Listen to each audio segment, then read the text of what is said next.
Hola, un saludo a todos.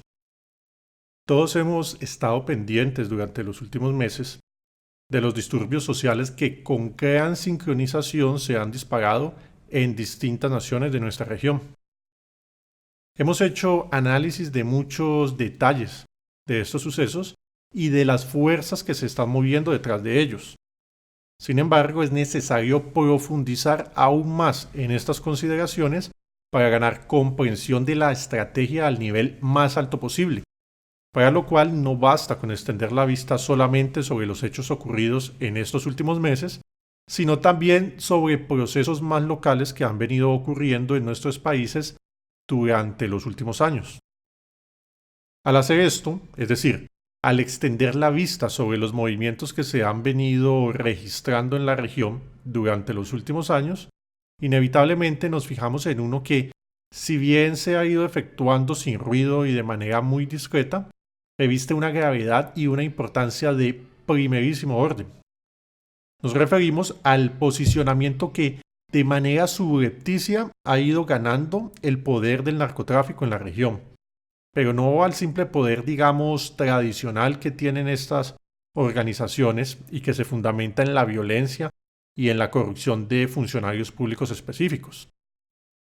Es un fenómeno mucho más peligroso. Es el poder que empieza a cimentar el narcotráfico en el propio corazón del Estado, en las ramas del poder público, en la clase dirigente, ya no de manera focalizada en ciertos individuos, sino de manera generalizada. Y es que el narcotráfico siempre ha contado con la anuencia soterrada de los distintos actores, tanto de los gobiernos, cuyas campañas se han beneficiado de sus dineros, como de los grupos de izquierda que se han nutrido de esta fuente para sostener sus actividades subversivas. Y ambos bandos, tanto derechas como izquierdas, al final, han servido para la implementación de los proyectos de las grandes élites internacionales. He aquí una de las razones por las que la comunidad internacional jamás termina de vencer al narcotráfico, porque de esos mismos dineros se sustentan los proyectos ilegales de las élites. La otra razón es, por supuesto, el proyecto que nosotros en Razón Vertical hemos llamado la narcotización de la sociedad.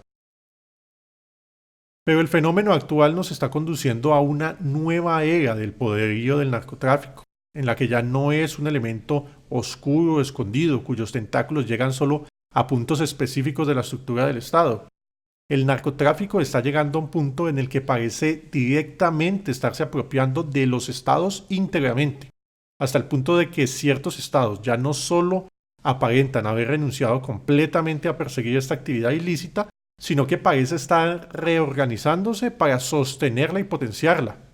Y este fenómeno está sucediendo y evolucionando a la par que se produce el traslado del poder en Hispanoamérica, de los gobiernos de derecha a los gobiernos de izquierda. De ese traslado de poder, del cual la derecha es plenamente cómplice, ya hemos hablado en el video Disturbios en Sudamérica. ¿Llegó el relevo del poder político? Pero por grave que pueda sonar esta posibilidad, la realidad puede resultar incluso mucho peor, porque las fichas, tal como se han venido moviendo, están llevando a una nueva etapa, la de una posible confederación de países ya plenamente narcotraficantes, países que de democracias legales solo tendrán la fachada. Esta tesis, que a muchos le puede sonar descabellada, se apoya realmente en elementos muy sólidos. Así pues, nos permitiremos en este video y probablemente en los siguientes desarrollar esta tesis que hemos decidido llamar Proyecto 1105 o el nuevo imperio de las drogas.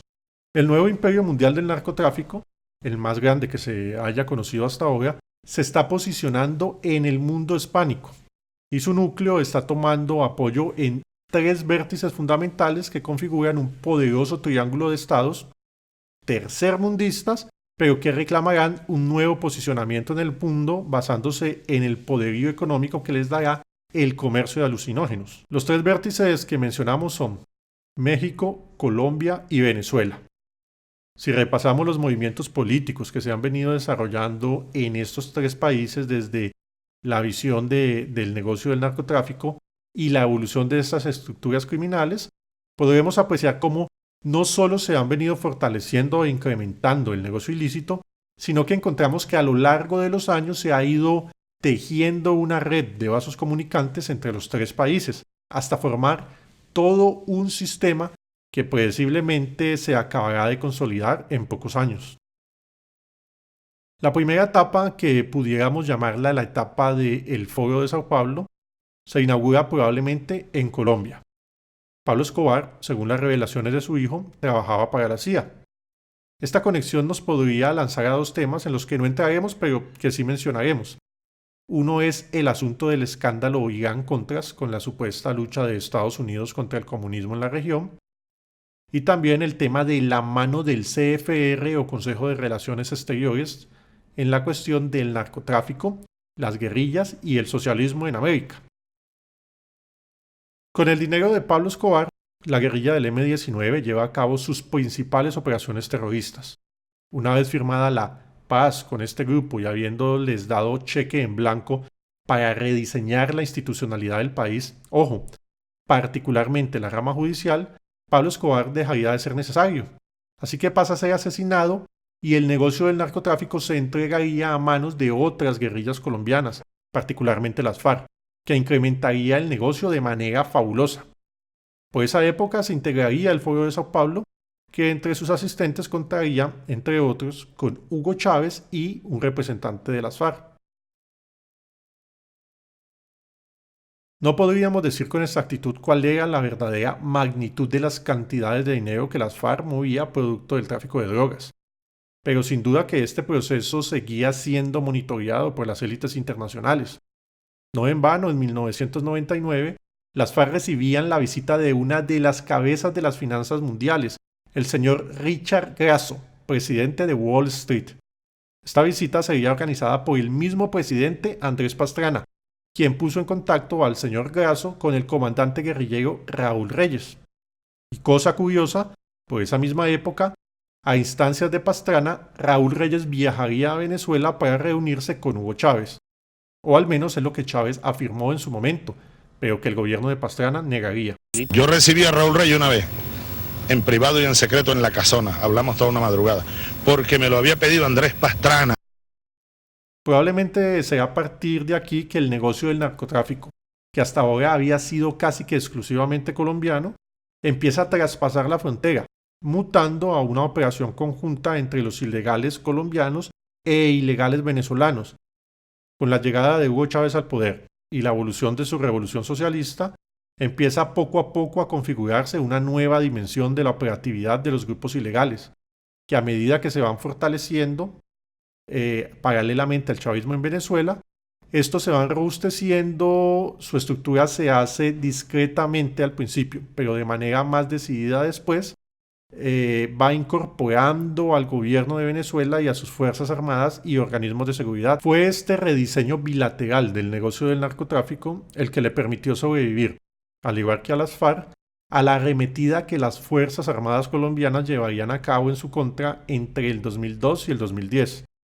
Ignoraba el ejército de Colombia, que en tanto ganaban la guerra en el campo de batalla, en las oficinas de ciertos organismos internacionales, en las oficinas de la rama judicial y en las mismas oficinas del gobierno colombiano se estaba acabando la tumba de esta institución. Pero eso es una historia de la que nos ocuparemos en otra ocasión. En el siguiente video estaremos revisando cómo se fue extendiendo y fortaleciendo esta red binacional entre Colombia y Venezuela, mientras los carteles mexicanos fueron entrando a esta dinámica, fortaleciéndose militarmente para empezar a disputar en fortaleza con el Estado. Explicaciones estas que son todas necesarias para apreciar el proceso completo y predecir el sitio a donde nos está llevando la creación del nuevo imperio mundial de las drogas. Nos vemos en la segunda parte. Buen día.